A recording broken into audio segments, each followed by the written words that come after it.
Mang, ini ada yang berusaha untuk ngingetin Mamang nih. Mamang ngopi terus katanya nggak takut itu apa kena gula gitu. Kayak kalau ngomong-ngomong soal gula, Mang Iwan, Nah, ya gimana tuh Mang? kopi dulu sama kopi sekarang tuh beda. Emang apa bedanya kopi dulu sama sekarang? Kalau kopi dulu itu bisa ngurangin gula. Nah, kopi sekarang emang enggak. Ah, kata siapa? Ya, kata emak saya. Emang nanya Mama ngomong apa? Emak saya dulu sering kalau misalnya ke dapur, dia bilang, kok ini gula berkurang melulu. Siapa ini yang bikinin kopi terus? Katanya. Cuma ngurangin gula di dapur atau emangnya kenapa? Ya kan kalau dulu mah kebanyakan kopinya kopi curah. Jadi ngurangin gula di dapur. Sekarang makan kopi saset, udah ada gulanya. Apa ada si Mamang? Ditanya soal gula apa, dijawabnya gula apa. Udahlah, lanjut. Dimulai aja langsung. Oke. Assalamualaikum, sampurasun, wilujeng welcome di YouTube channel Mang Uday TV.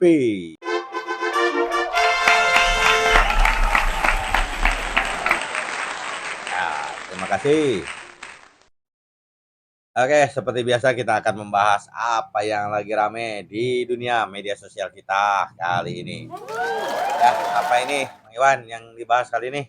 Ya untuk kali ini lumayan campur-campur, jadi langsung aja lah ke video pertamanya, nggak usah dijelasin dulu. Oh gitu. Oh, kita mulai dari mana? Oke, kita mulai dari demo mahasiswa dulu. Mau mahasiswa lagi. Gak ada pembahasan lain apa ini teh?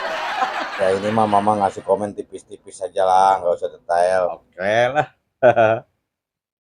Play. Sebenarnya kalau untuk Pertamax itu kan dari awal MBG ya, Mas Balil Ganteng kan bilang katanya harga bensin itu nggak akan naik ya. Dan sekali lagi saya katakan bahwa kami sudah bersepakat atas arahan Bapak Presiden bahwa harga BBM untuk subsidi tidak akan dinaikkan sampai dengan akhir tahun, insya Allah sampai selama-lamanya. Nah itu mang video pertama kita, sok lah di komen gaskeun. Iya, maksudnya ini seperti pesan berantai gitu. Yang di ujung ngomong apa, yang di ujung ngomong apa. Emang kenapa? Ya kan di video jejak digitalnya udah ketahuan. Bapak Bahlil Ganteng ngomongnya kan minyak bersubsidi, ya kan? Iya, Bahan bakar bersubsidi, iya. Kenapa sih mahasiswa itu ngomongnya pertama? iya pertama. Ini waktu Bapak Bahlil yang Ganteng ngomong, itu mahasiswa tadi apakah pakai kuping pabolot atau dia minjem kupingnya juri cerdas cermat? Iya, masih inget aja itu sama juri cerdas cermat. Besok lah dilanjut komennya. Udah kan katanya tipis-tipis aja. Cuma segitu. Udah kemarin udah panjang lebar soal apa namanya demo. Sekarang tipis-tipis aja. Ya udah video berikutnya lah. Oke, siap. Play. Jadi hari ini memperjuangkan apa ini? Kita adakan hak masyarakat ya tentang rupiah pertama, BBM juga yang naik ke 16.000 pertama kita perjuangkan hari ini bang, tentang MBG juga, kita menolak MBG guys, MBG di saat krisis. Boleh, tapi kalian mesti kasih tahu dulu apa yang kalian perjuangin nih di demo hari ini. Saya pengen nonton dongkong. Pengen? Saya MBG nggak dihapus bang. Saya pengen nonton dongkong. Pengen? Saya MBG nggak dihapus bang. Oh, MBG. Oh, mana kalian dukung MBG ya? Oh, ini yang ngerasain MBG nih guys. Nah gimana tuh mang kalau udah begitu? Ya kita bisa lihat perbedaannya, Mang Iwan. Saat sang mahasiswa ngomong soal hentikan MBG, ya ngomongnya seolah tanpa beban, Santai ya. sambil cerangah cerengeh, cengar cengir. Iya benar. Tapi saat kita lihat si bocil, dia ngomong soal agar MBG tidak hilang atau tidak dihapus. Dia ngomong dengan nada yang cemas, dengan mata yang cemas, dengan suara yang penuh harapan. Polos, tulus gitu ya.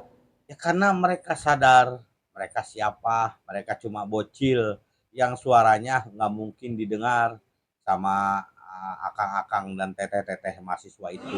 Ya modalnya cuma harapan. Ya, jadi mereka mah pasrah aja, hanya mengandalkan harapan. Iya kasihan kalau sampai harapannya hilang emang. Tinggal dikembalikan kepada mereka yang menuntut penghapusan MBG apakah tega? Harus ke survei dulu karena sekolah. Ya sebenarnya kan yang perlu dibenahi itu orang-orangnya, bukan programnya. Karena kalau ke depannya misalnya bisa berjalan dengan sendirinya tanpa harus mengambil atau memangkas anggaran dari program yang lain, kan bagus. Ya semoga kedepannya begitu. Nah, doakan saja supaya program ini bisa punya anggaran sendiri tanpa harus memangkas dari yang lain. Itu aja harusnya. Ya semoga ada solusi terbaik lah dari masalah ini. Oke, selanjutnya Nah selanjutnya ada Pak Said Iqbal yang ngomong soal masalah demo. apa dia? Aku mainkan aja videonya. Play. Tentu untuk buruh termasuk KSPI kami belum ada rencana untuk demonstrasi karena sekali lagi mempertimbangkan kebijakan pemerintah yang masih berpihak kepada kelas bawah. Kelas bawah itu kelas buruh, working class, kerah biru istilahnya, apa blue color. Karena Pertalite tidak naik, maka kami ya sebagai kaum buruh mungkin akan memberikan masukan pada presiden untuk memastikan kalau bisa Pertalite jangan naik. Dan saya nggak tahu seberapa kemampuan APBN untuk menekan. Kira-kira demikian. Oke ya. Nah itu Mang pernyataan dia. Mang kenapa nyengir-nyengir? Ya, jadi dalam hal ini dia itu emang benar-benar tulus tidak mau mendemo atau cari aman. Aduh berat ini jawabannya Mang. Emang kenapa dia harus cari aman? Ya mungkin karena posisi. Kalau mungkin posisinya sekarang ini tidak sekarang, gimana sih? Kalau mungkin posisinya sekarang ini tidak sebagai penasehat presiden, mungkin kan kata-katanya akan beda. Pasti beda lah tergantung kepentingannya lah Mang. Cari aman dulu lah. Tapi ada bagusnya. Sekarang kemungkinan besar dia tidak akan menyerang Bapak Aing. Emang kenapa Mamang yakin? Karena Bapak Aing satu partai dengan presiden. Iya bener. Baru kepikiran saya. Iya. Iya bener kayaknya emang gak bakalan nyerang lagi dia. Nah, kenapa dia dijadikan penasehat? Apakah dia cukup sehat? Waduh. Atau supaya tidak berisik? Hanya dua aja itu alasannya kemungkinannya. Kayaknya mah jangan berisik aja Mang. Ini Mamang nggak setuju demo kemarin itu jangan-jangan nanti ada yang ngecap Mamang katanya pro Prabowo, pendukung Prabowo, gimana itu Mang kalau kayak gitu? Emang Iwan sudah lupa. Apaan? Waktu kemarin kurban pakai APBN, kita kan termasuk orang-orang yang mempertanyakan itu. Oh iya. Nah, apakah itu disebut pendukung? Iya saya baru ingat. Kita mah harus objektif aja, Bang Iwan. Kan artinya kita seperti apa namanya teh? Apaan sih Mang? Apa sih disebutnya teh? Fanatik? Ya itu. Ya tapi ada yang bilang kita katanya fanatik ke KDN. Kita waktu jalan berbayar kan kita juga mempertanyakan. Oh iya. Objektif aja lah kita mah.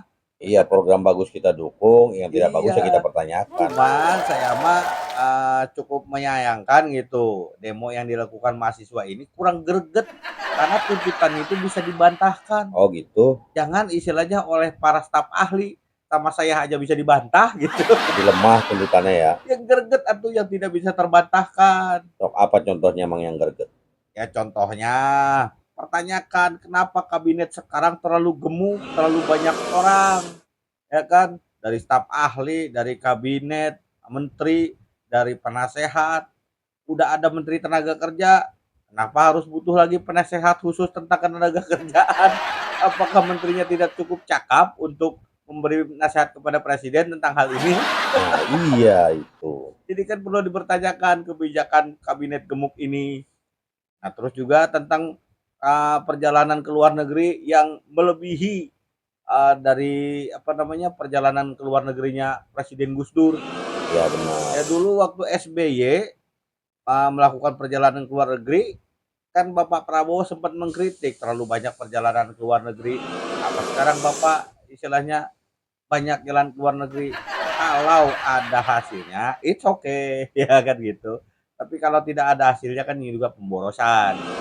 Nah, terus juga masalah kabinet tadi, kan Bapak Prabowo juga mengkritik kabinetnya Pak SBY yang terlalu gemuk. Ini malah lebih-lebih gemuknya. Nah, harusnya yang seperti itu yang disuarakan, karena itu juga termasuk pemborosan APBN.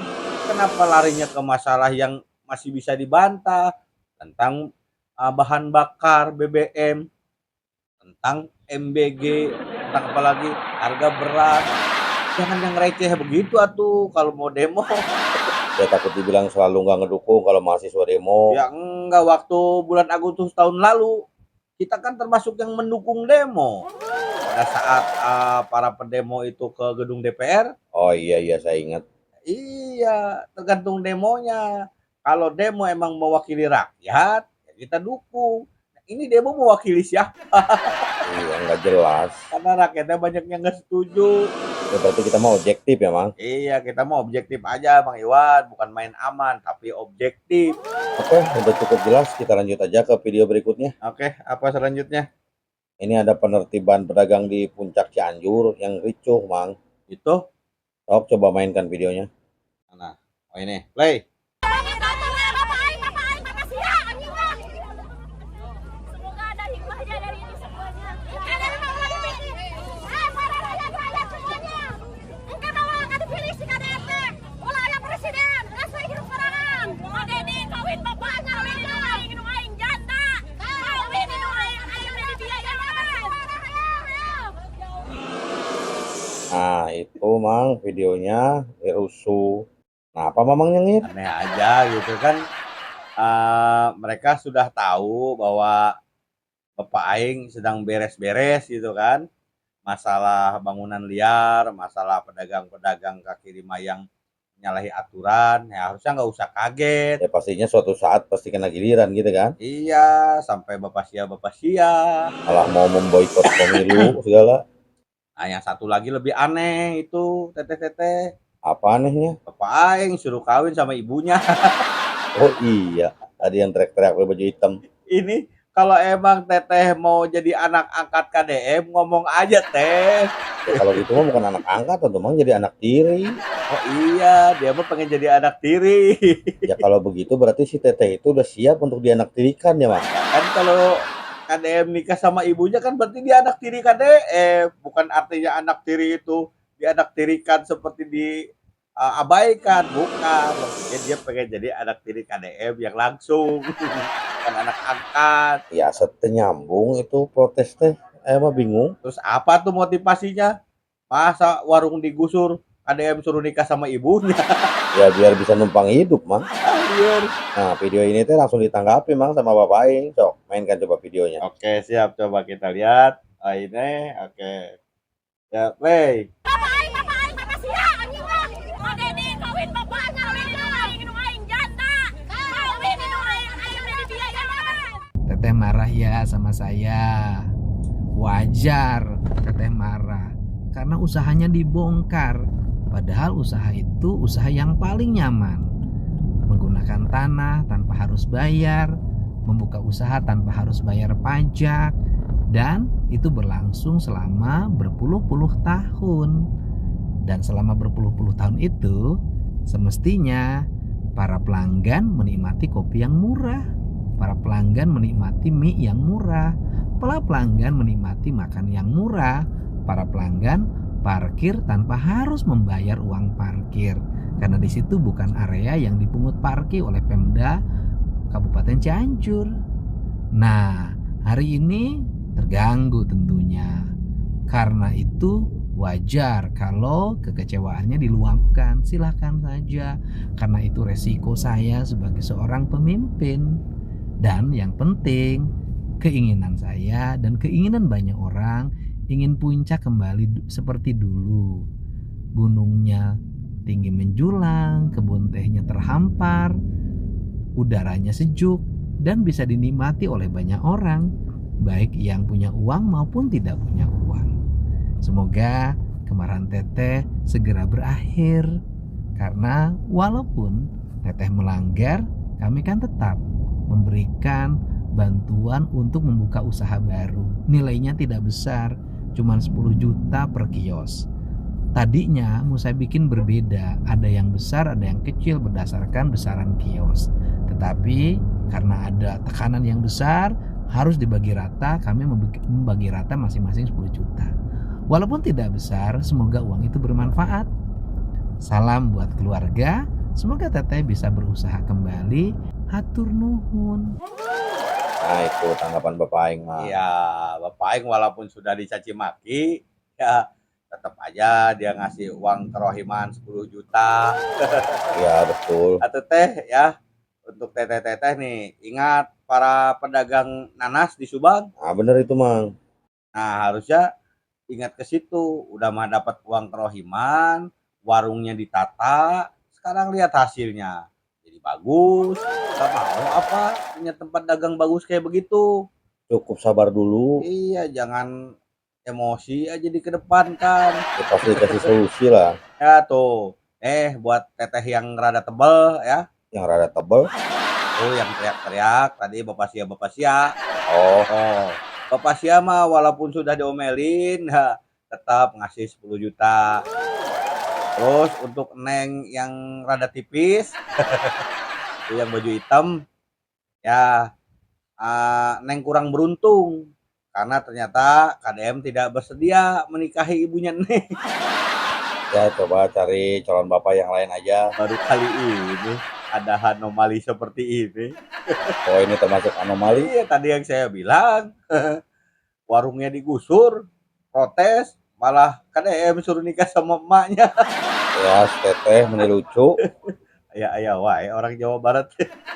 Ya oke lah Mang, kita lanjut ke video berikutnya. Ini ada aki-aki yang ngomel-ngomel ke Bapak Aing waktu yongkonya digusur.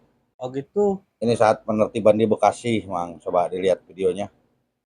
Oh langsung diputar aja. Coba play. Apa? Ini udah jadi bongkar lagi sampai sini. Udah, Nih, Pak. masalahnya begini, Pak ya. Apa masalahnya? Udah dibongkar, Pak. Warung 3 lokal di atas. Ah, Ya, terus Bapak punya warung berapa? 3 lokal di atas. Terus?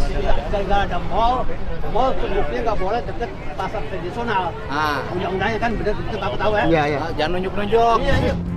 Jangan nunjuk-nunjuk, saya ngebangun mall, Pak. Saya gubernur. Iya, maju ya. Enggak, saya bukan. Bukan begitu. Saya nggak bangun mall. Oh, itu waktu iya, Bang. Ya tanya sama yang bangunnya siapa? Ya tanya sama dia, bukan sama saya. Jangan nunjuk-nunjuk sama saya, Bapak. Iya, enggak. Nggak boleh gitu. Kan dikutak-atik mau bongkar. Bukan nggak dikutak-atik. Ini haknya hak siapa? Saya nanya. Lah, hak rakyat.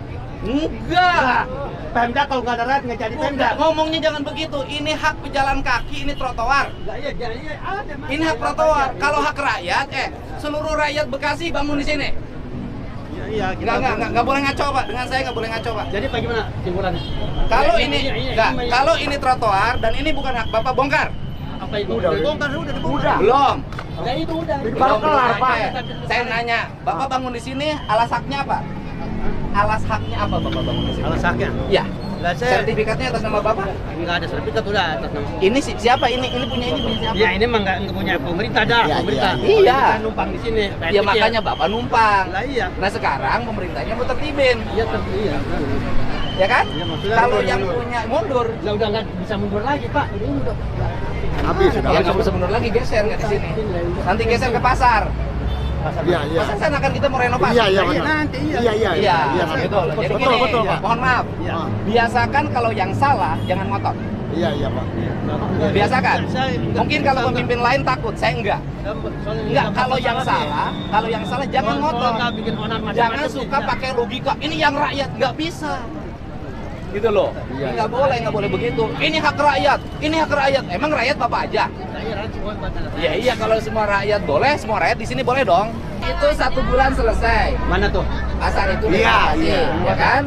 Saya kasih Bapak uang istirahat selama 1 bulan 5 juta. Enggak ada, saya lagi ngomong Enggak. Saya punya kebiasaan begitu. Ya kan? Istirahat sebelum dapat kios baru, Bapak ini dirapihin dulu. Kan Bapak harus makan di rumah. Nyari. Saya punya keahlian main. Nggak mau Bapak dibantu kan? Nggak mau? Enggak mau, saya enggak mau. Oke, kalau nggak mau berarti tetap ini dibongkar karena ini mau dirapihin. Ya? Oke. Siap. Jangan dibongkar. Bongkar. Jangan, saya ngotot mati, saya sampai mati saya tahan. Nah itu Mang kejadiannya kayak begitu. Ini sering ya Bapak aing mah konfrontasi dengan aki-aki teh. Iya sih sering kayaknya. Iya, masih ingat yang waktu mantan jaksa, Oh iya, aki-aki deh. Terus yang jawara di mana? Karawang apa? Ya aki-aki deh. iya betul. Sepertinya Bapak aing mah dicintai ibu-ibu, tapi tidak disukai aki-aki. Iya kenapa ya? Semua aki-aki kayak begitu kok Bapak Aing. Setiap ada penertiban ada aja aki-aki yang gitu. Tapi tidak semua tuh, Tidak semua apa? tidak semua aki-aki. Alah, dia nyanyi. Ini mah hanya oknum, Bang Iwan. Oknum? Oknum aki-aki. Aki-aki ada oknumnya. Aduh. Ya, udah mah bersih tegang, udah gitu nggak mau nerima uang dari Bapak aing lagi ya kan. Tetap aja warungnya mah dibongkar. Padahal kalau dia mau bersabar aja sedikit gitu kan, mendengar penjelasan, kan sebenarnya warungnya dibongkar, dia di rumah dulu selama renovasi pasar. Setelah itu dia dapat tempat di pasar kan seperti itu. Iya harusnya Tapi gitu. kalau caranya kayak tadi dia nggak mau menerima uang, warungnya dibongkar, berarti kan harus diam di rumah. Nah, setelah pasar jadi, apakah dia tetap akan menerima setelah ngelawan ke Bapak Aing? Ya nggak tahu juga dah. Mungkin itu mah kebijakan dari bupati aja kali Iya, nanti. pasti deh, bukan pasti ya. Saya kira saya tebak nanti ada video ya apakah anaknya atau cucunya yang bikin video kasihan bapak saya yang dagangannya istilahnya aja dibongkar terus dimaki-maki sama KDM gitu atau cucunya misalnya kasihan kakek saya udah mah dimaki-maki sama KDM nggak dapat duit lagi kan udah sering kayak begitu Bang Iwan. Oh iya. Yang waktu kemarin pasar Cicadas begitu lagi. Bapaknya dibongkar, anaknya bikin video. Terus yang waktu TPMB kemarin, suaminya di ini apa namanya?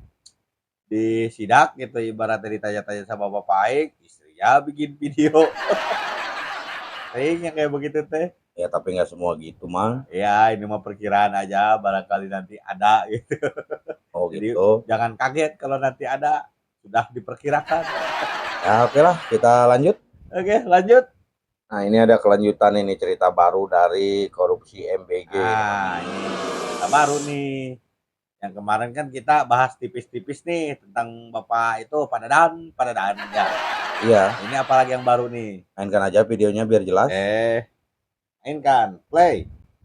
Kejaksaan Agung juga menetapkan AM, komisaris sekaligus pengendali PT Yasa Arta Trimanunggal sebagai tersangka dalam kasus korupsi pengelolaan program makan bergizi gratis tahun 2025 hingga 2026. Dalam penyidikannya, Kejagung menduga pemirsa proses pengadaan sepeda motor listrik telah dikondisikan sejak awal.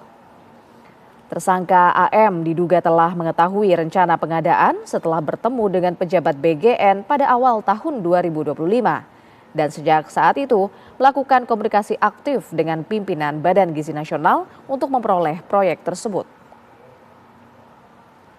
Hingga kini Kejagung telah menetapkan 5 tersangka dalam kasus dugaan korupsi program makan bergizi gratis dengan klaster terbaru terkait pengadaan sepeda motor listrik dari pihak swasta. Nah itu video terbarunya Mang, gimana tuh? Kan kata saya kemarin Bang Iwan.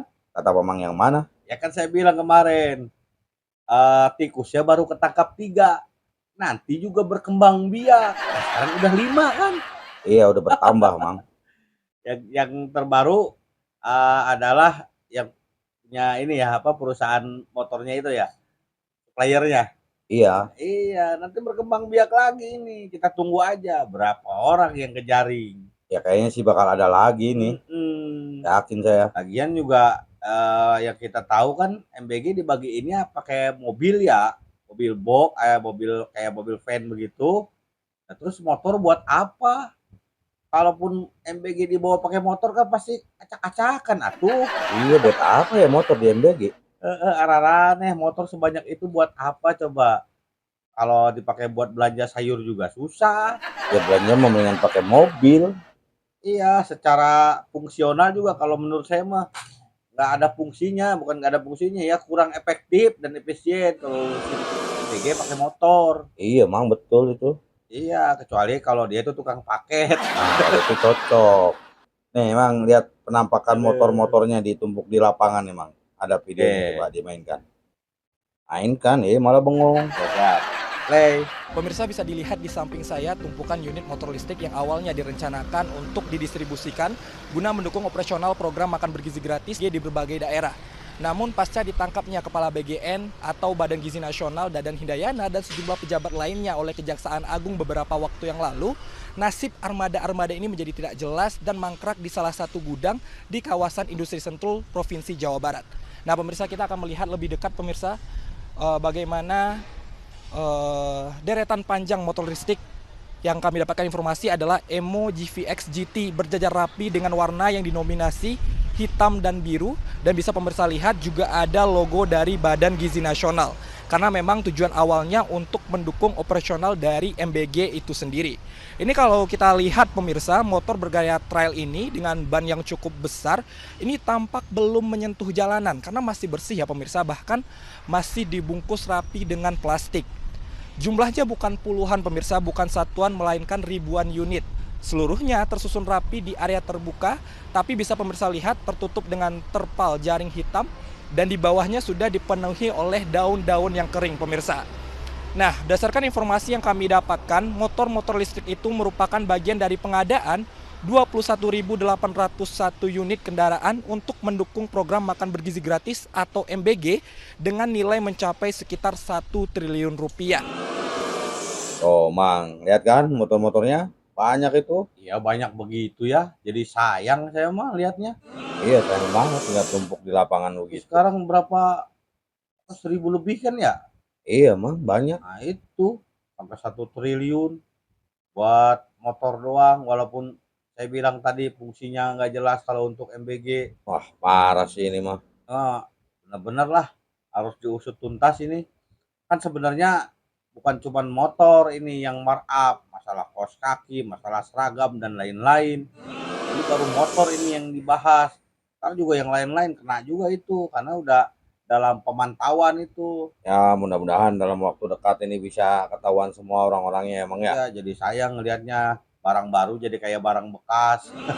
Nah, ini untuk yang berikutnya ini ada konferensi pers dari Pak Dudung terkait masalah ini, Mang. Coba dibuka aja. Oke lah videonya. Kita dengarkan konferensi persnya ya. Ya. Hey. Dari motor itu kan 21.801 unit. Ya. Kemudian 1.570-nya trail, 6.431-nya tuh bebek dan ini listrik. Nah, ini yang kemudian nanti karena listrik ini bisa jadi akan banyak bermasalah. Nah, ini totalnya 1,3 triliun, 0,3 triliun anggarannya. Nah, kemudian setelah dicek rupanya per 7 April ini masih dalam perakitan. Dan tapi ini sudah dibayar oleh pejabat lama, ya. Dan ada selisih diperkirakan sekitar 200 M. Ya, berbeda kalau BPK ngitungnya 400 M. Ya, ada markup. Ya, ini mudah-mudahan lah proses hukumnya segera cepat.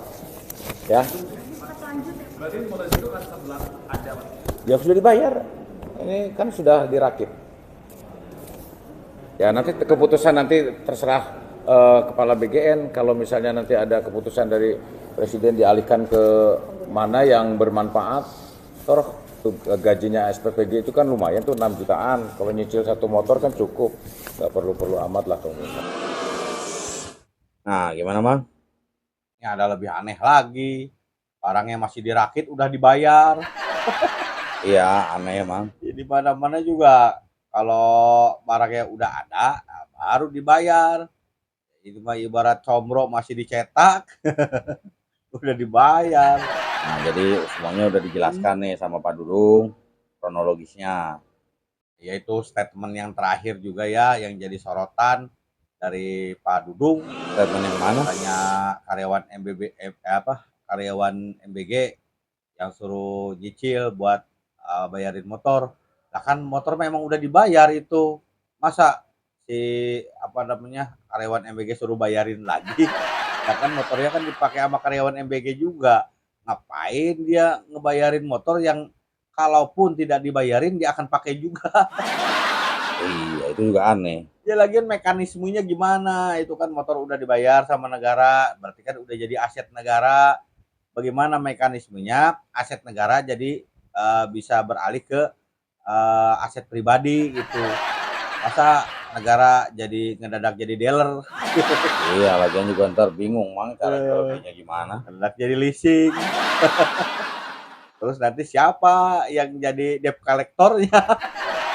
Tahu lah mang, saya mah nggak sanggup lah mikir sejauh itu. Lah, jangan aneh-aneh. Mungkin bercanda kali, tapi dalam hal ini ya, Pak Dudu, kalau lagi serius gini jangan dipakai bercanda. Jadi kalau bercanda jangan serius. Tapi kan kita juga mang sering bercanda kalau lagi ngebahas hal-hal yang serius. Kita mau bercandanya serius, Bang Iwan.